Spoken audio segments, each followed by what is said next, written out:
fucking welcome. So guys, let me just quick disclaimer for my audience. We're in VOD territory here. So we know that they're dressing those guys up in civilian outfits for us to, for them to connect with the average person. But we know, I see you guys. Do you know, I'm from Brazil, so you know how huge you guys are. Yeah, we've been to Brazil a couple of times now. I think it's amazing. I will never forget, I was there on a season 1 premiere in San Diego. Do you remember the open air theater? Yeah, it was great. I was there. I mean, Elizabeth Shue was sitting right in front. God, I miss Elizabeth Shue. Elizabeth Shue is so great, man. I miss her. And yeah. Killed her.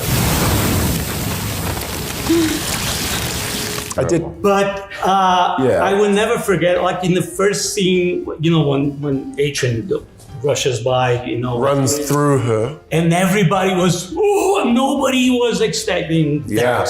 Right. Was that the first time you saw like the audience react to, to the show? The great thing about that moment is that is one of the first things that happens in the show. And that basically is the hook for the whole show. That's the hook for the whole show, right? That sets the tone for the whole show. It's like, there's a theory, I'm not advocating this, but there is a film theory that says the whole film should be in the first 5 minutes. So the beginning of Jaws, what happens? Woman goes swimming, Jaws eats a shark, blah, blah, blah. In ours, what happens? Hoogie is standing there going, I love you, I love you, I love you. And someone runs through it and there's a slow-mo, bits of spine and all that. And very quickly, you know exactly what world and what tone and what environment you're in as a viewer. So I think that was the world's baptism of fire, an introduction to us. It starts out as like a lame rom-com, right? You think, okay, this little thing, and then that happens, and that's the whole hook. That and I was like, changes whoa, what everything. the hell am I Like, watching? it's pretty great. And he's It's standing there awesome. holding those It's great. hands.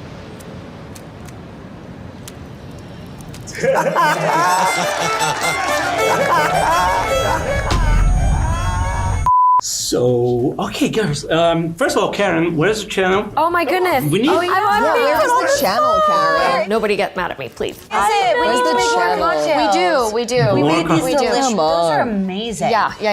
We The cucumber nailed those. margaritas were. We made cucumber margaritas. Didn't we saw. muddle the cucumbers and everything? Yeah. Oh yeah. Those were bomb. Bring it That's a back. lot of work. Bring it Right, back. bring it We're back. gonna need you on the show. Bring it back. Have you tried the Moscow Mule with ginger foam on top? 'Cause What? This is What? nobody know. I mean, I think this is a Say that thing again? from Brazil. Say that again? So in Ginger Moscow Mule, right? Proper. I love. Yeah. But there's ginger foam sorry, on you're giving top. me It's, chills. I think this Did you is. bring Can we it? get some Moscow mules, I please? wish I Can we bring some in? That sounds amazing. Oh my gosh. I want a Moscow mule. Shots? I know, it Shots? sounds Shots? really good right now. Oh, that's delicious. So good. And Aaron, since you talk about food, I was watching the video with Aaron, and for years I had this theory that we had much less conflict in the world if world leaders just wake up with a breakfast burrito.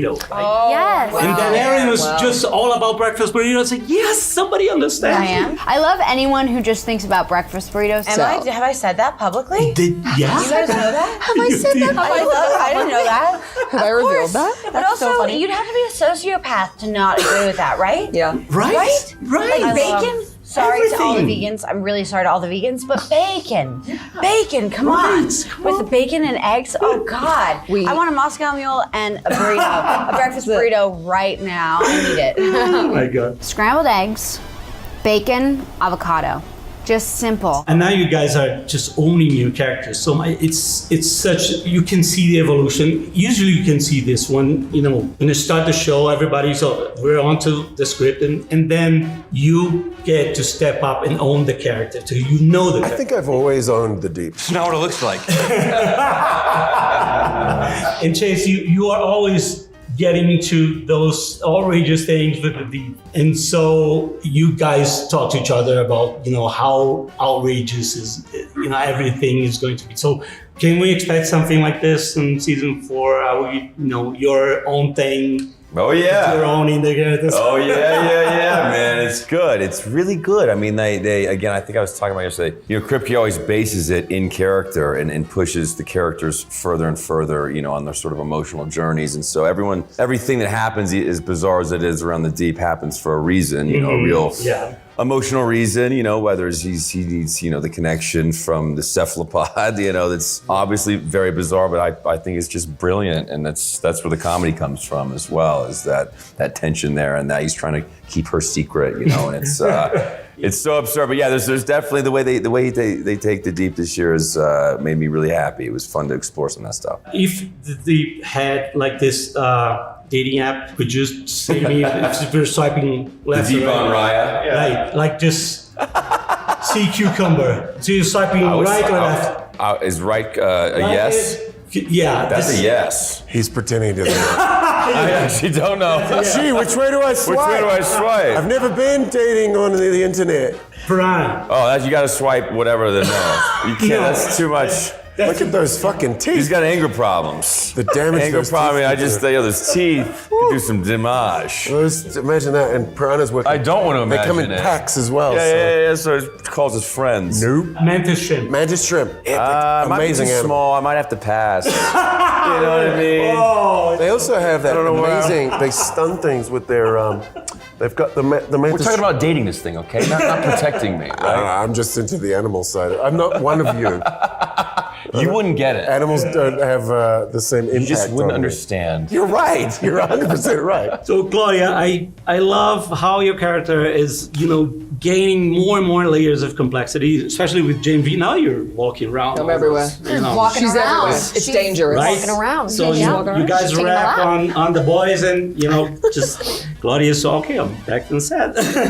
It's so amazing that she's not in an outfit, and this makes her much more dangerous. And she's between everyone, and now like a head pop from being president. So how'd you like this? You know, growing in the series so much and becoming this huge character. I love it. I think it's such a gift of a character. I really enjoy playing Victoria Newman, and because when I was brought onto the show, I had no idea that she had any superpowers. So it was a really fun journey, just like straight from the beginning. But she is very hard to pin down, and I love that because it feels like her mind's always working and she's always moving. And I love exploring that. I love exploring the inner workings of her psyche.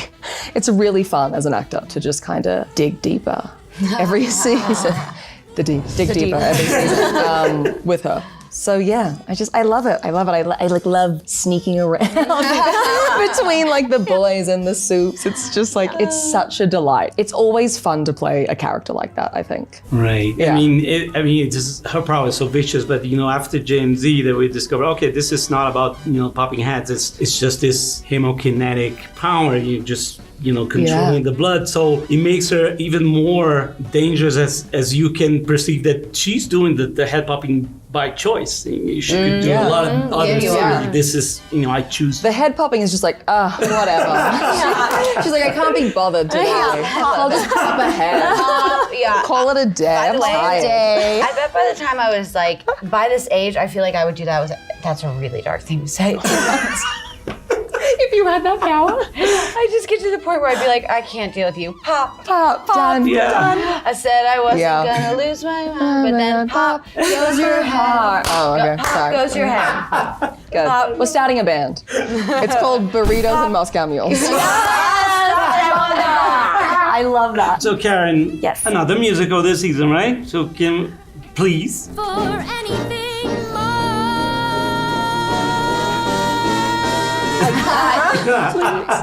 Can't say much about that, but it would be I nice. love that you were a dancer and then you got into and you were ready for, doing like the Dancing with the Stars or... Oh, the Dancing with the Stars. Dancing with Oh the my God, Stars. can you be on Dancing Can with you, the Stars? can you do that? You should. I don't know. I haven't gotten the offer, but I'm ready. I'm ready. We're her agents now as Yes. well, and we're saying yes. You're saying yes. I would say yes. Right? Okay, When you nice. said the musical number, though, I was like, The Boys, the musical? Who could ask for anything more? That would be so Can you funny, imagine actually. if that is... Yeah. Should we pitch it? If that could be a great ending, just a big musical. To the whole show. The whole show. The whole episode. Right?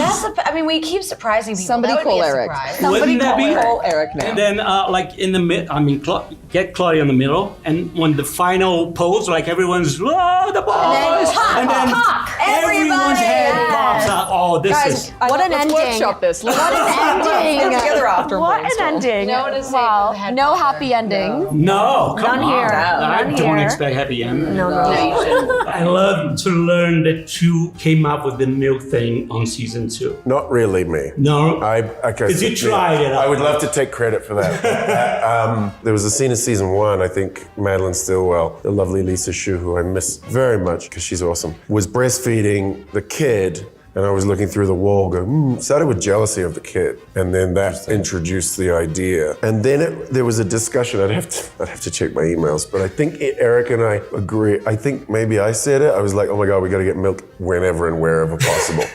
And he was like, I was already thinking the same thing. And so it was a mutual, like, we've always had a bit of a mutual, Right. like, we've got wavelength. Good twisted minds, same twisted wavelength around this character. So. And it's not gratuitous. I mean, it's into the character. It's No, not, it is. right? It is. Yes.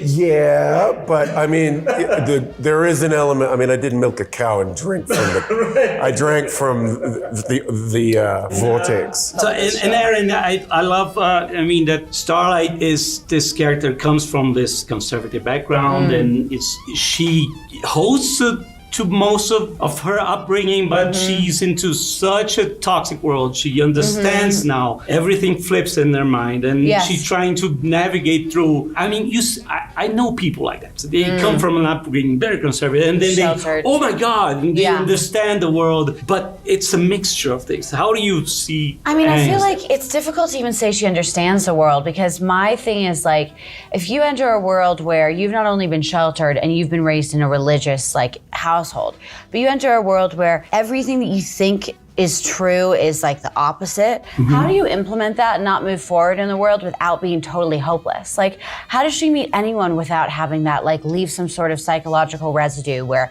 anyone that presents himself as a good person, how do you not have the kind of like, honestly, and I don't use this phrase lightly because I do feel like it's overly used, how do you not have PTSD to the degree where like every person you meet, you're questioning who they are, and she doesn't. So like, I think that's amazing and a feat in itself. But I also think that it's gonna catch up to her eventually. You know what I mean? And so that's gonna be really interesting to see how that manifests. Maybe it happens this season, maybe it doesn't. I don't know, but it's gonna be interesting. I would like to mention in the end of season 3, so great when Homelander kills the guy. And that is his moment that he's free to be himself, right? So we know that The Boys is so much into political satire. I'm really worried about, the reality getting up to The Boys. It's so way up there, but the reality is catching up. Now we know, talk about Child of the Century, right, this season. And but this scene where Homelander kills a guy and then he gets applause. This is masterful writing and acting. And the thing with your lips,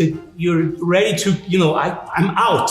This is me. And then people are embracing this. So how was that like one take, many takes? How did you? This is a decisive moment in Homelander. So, right? well, first of all, it started earlier than that. It started in episode, I think it was 2, when Homelander's birthday bonanza, or whatever it is, birthday bash, when he lost his marbles and just went off script completely. I'm stronger, I'm smarter, I'm better. And then got praised for it. In the next episode, he was like, wow, having a little cry about it. And Ashley turns up and says, your numbers are up. So that was like this realization. I was myself and they loved me for it. As Homie says, whilst feeding Timothy to the deep. And so that was the beginning of that psychological journey. And then the boundaries got extended in that moment at the end. And then it was I think the questioning look, for me, it was always the question of him going, oh, fuck, they like it.